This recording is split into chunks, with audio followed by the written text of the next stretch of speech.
Magandang araw mga bata. Ang pag-aaralan natin ay tungkol sa pamilya bilang pinagmumulan ng maayos na komunikasyon sa kapwa.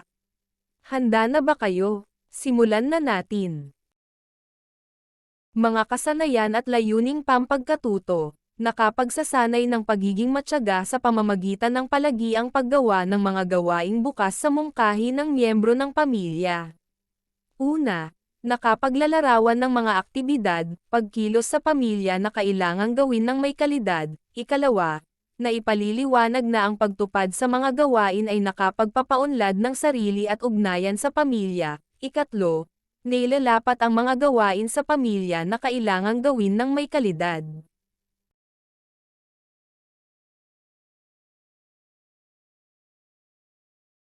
Isulat ang titik L kung ang pahayag ng magulang o pamilya ay nagpapalakas ng tiwala sa sarili at titik H kung ito ay nagpapahina.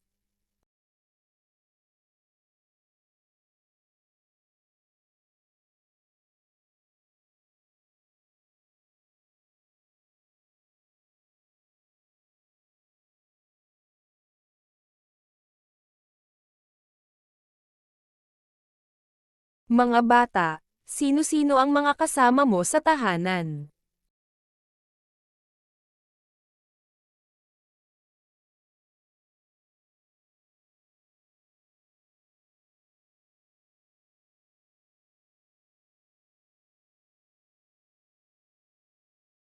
Ano-ano ang mga hilig na gawin ng inyong pamilya nang sama-sama?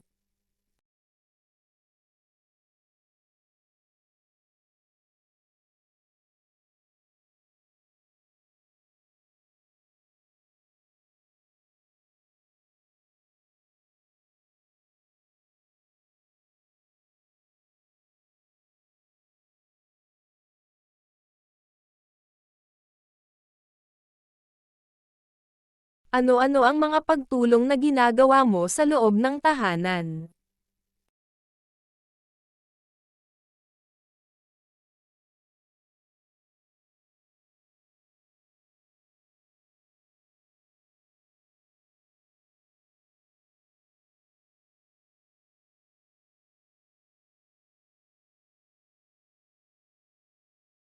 Tignan ang nasa larawan. Ano-ano ang mga mensahe nito?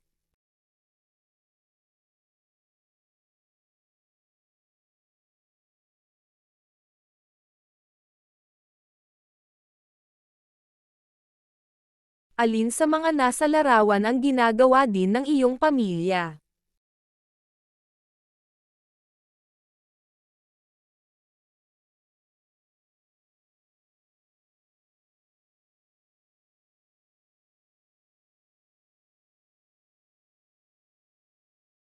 Ano ang iyong nararamdaman sa tuwing nagagawa ito ng iyong pamilya? Bakit?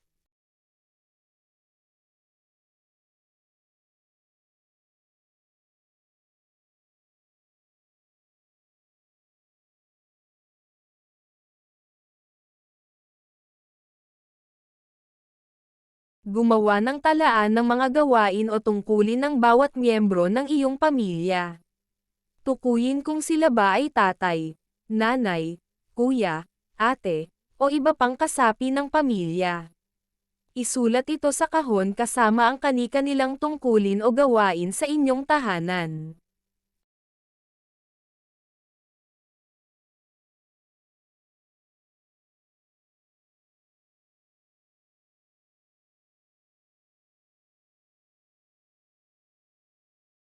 Sagutan natin ang mga gabay na tanong base sa inyong kasagutan.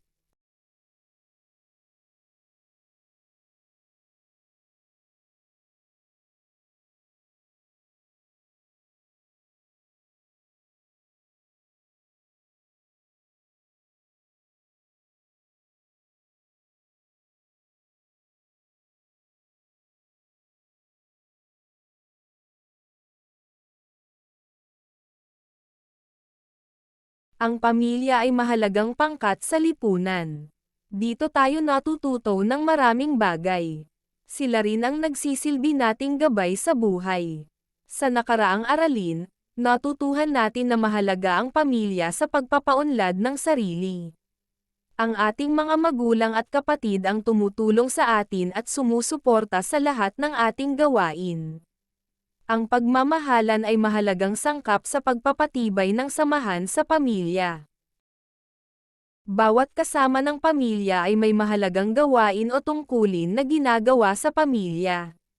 Ito ay pagpapakita ng pagmamahal at pagtulong sa pamilya. Narito ang ilan sa mga tungkulin ng bawat kasapi ng pamilya. Una, ang mga magulang ay may pangunahing responsibilidad na itaguyod ang pamilya. Sila ang nagbibigay ng ating pangunahing pangangailangan tulad ng pagkain, tirahan, at edukasyon. Sila rin ang nagpapanatili ng ating kaligtasan at pagmamahalan sa loob ng pamilya. Nagsisilbing guro ang mga magulang dahil sila ang nagtuturo sa atin ng mga pangunahing kasanayan, pagpapahalaga, at nagsisilbi ring mabuting halimbawa. Ikalawa, ang mga anak ay may tungkulin na ipakita ang paggalang at pagsunod sa kanilang mga magulang. Inaasahan din na tumutulong sila sa mga gawaing bahay at nag-aaral ng mabuti para sa kanilang magandang kinabukasan. Ikatlo, ang magkakapatid ay may tungkulin magpakita ng pagmamahalan at pagtutulungan sa bawat isa. Gampanin ng magkakapatid na itaguyod ang magandang samahan at ugnayan sa pamilya.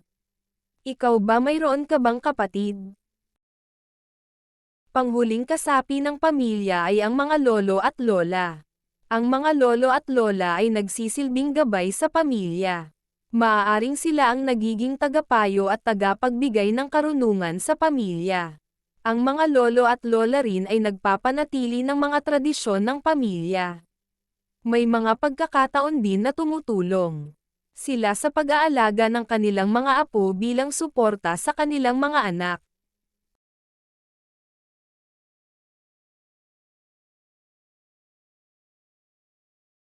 Ang paggawa at pagtupad ng mga tungkulin sa pamilya ng may kalidad ay isang paraan upang magkaroon ng mas matagumpay at makabuluhan na buhay ang pagsasama ng pamilya.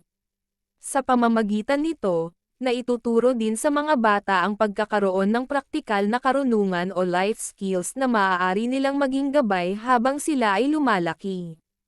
Narito ang ilang mga aktibidad na kailangang gawin ng may kahusayan. Pagluluto. Mahalagang matutuhan ang tamang pamamaraan sa pagluluto. Ito ay nagbibigay ng kasiyahan at nagpapalakas ng pangmatagalang kalusugan ng pamilya. Ikaw ba marunong ka ng magluto? Paglilinis ng bahay. Ang paglilinis ng bahay ay dapat matutuhan ng maayos. Ito ay nagdudulot ng malinis na kapaligiran at nagpapalakas ng disiplina at kaayusan sa loob ng tahanan. Ikaw ba, naglilinis ka ba ng inyong tahanan? Ang pagtulong sa mga kapatid katulad ng paggawa ng takdang aralin ay maaaring magdulot ng positibong epekto hindi lamang sa kanilang edukasyon kundi pati na rin sa samahan bilang pamilya. Ito ay isang paraan ng pagmamahal at suporta sa pagitan ng magkapatid. Mahalaga ang matiyagang pagbibigay ng aruga at pag-aalaga sa mga nakatatanda sa pamilya. Ito ay isang paraan ng pagpapakita ng ating pagmamahal.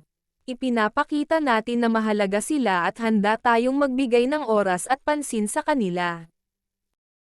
Pagtulong sa komunidad.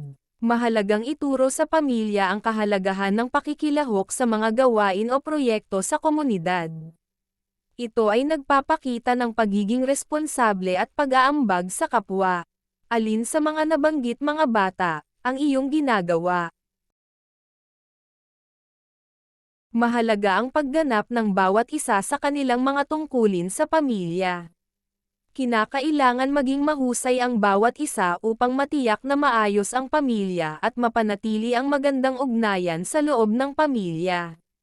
Narito ang ilan sa mga paraan upang maisagawa ang mga gawain at tungkulin ng mahusay. Una, magkaroon ng masusing pagpaplano ng mga gawain. Maaaring alista ang mga gawain at kung sino ang kailangan gumawa nito upang mabigyan ng paalala ang bawat isa. Ikalawa, maging mabuting halimbawa sa bawat isa. Ang mga kasapi ay dapat magpakita ng pagpapahalaga sa kanilang mga tungkulin sa pamamagitan ng pagiging matyaga at masikap sa paggawa ng mga ito. Ikatlo, isaisip na ang paggawa ng tungkulin ay paraan upang ikaw ay matuto. Ang mga ito ay nagsisilbing paghahanda mo sa mga hamon sa hinaharap. Ikaapat, magpakita ng malasakit sa pamilya. Maaaring tulungan ang magulang o kapatid kung kinakailangan at kung nakikita mo na sila ay nahihirapan. Ito din ay pagpapakita ng pagmamahal sa kanila, at panghuli, magkaroon ng panahon na magsaya kasama ang pamilya. Mahalaga rin ang pahinga at ang paggawa ng mga bagay na ikinasisiya ng pamilya. Maaaring mamasyal o maglaro kasama sila. Hatiin ang mga mag-aaral sa 5 pangkat. Bibigyan ang bawat pangkat ng mga sitwasyon na kanilang susuriin. Sa pamamagitan ng pagsasadula, bubuo sila ng kanilang tugon sa sitwasyon na nagpapakita ng pagiging responsableng kasapi ng pamilya.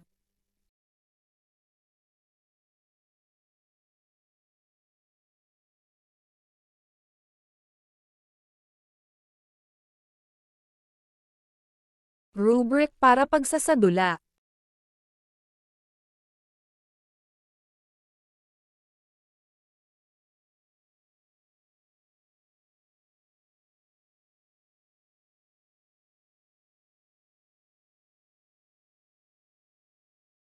Isulat sa kahon ang mga aktibidad na maaari mong gawin sa pamilya ng may kalidad o kahusayan.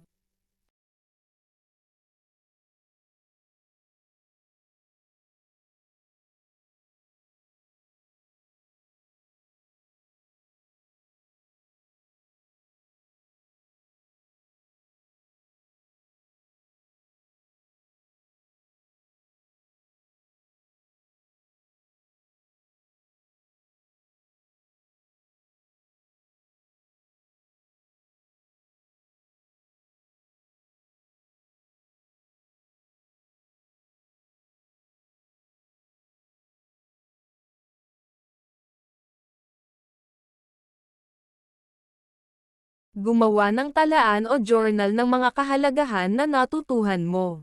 Ito ay magbibigay daan sa iyo na balikan ang mga refleksyon mo sa hinaharap. Maaaring gamitin ang mga tanong na ito bilang gabay ng pagsusulat ng journal.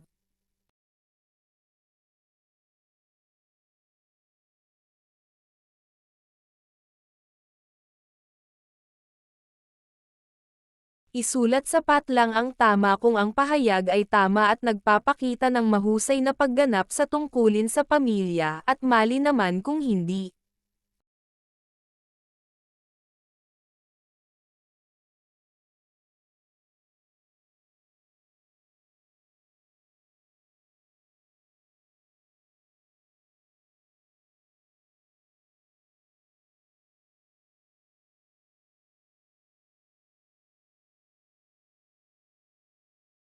Sa pamamagitan ng mapa ng konsepto, tukuyin ang sanhi o dahilan at epekto.